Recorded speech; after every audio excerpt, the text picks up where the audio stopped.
Now it's time for today's real-life celebrities.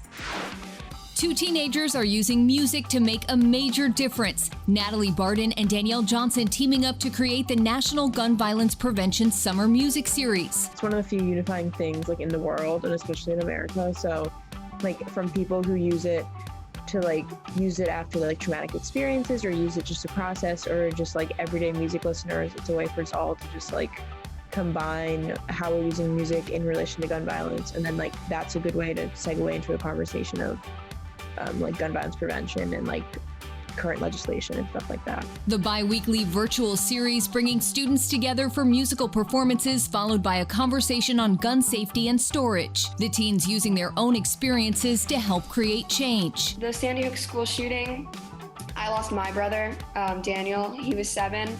And I feel like that was a long time ago, and we kind of thought that that was a huge thing for our country and it would make a big difference, and it didn't. And now there's shootings every day. As an adult, it's been wonderful to watch these young people share their stories of how they're related to the gun violence epidemic in this nation, and just talking about how music impacts their life in the healing process, and how they're making a commitment to continue to take action to reduce gun violence. And regardless of age, it's never too early to get educated and get involved. Being involved in any form of change at a younger age, it's taught me understanding not only how the government works, but how our country is, and the cultural barriers of our country. And so it kind of makes you understand how no issue is an individual issue. It's always impacting other people besides yourself. For more information, visit NewtownActionAllianceFoundation.org.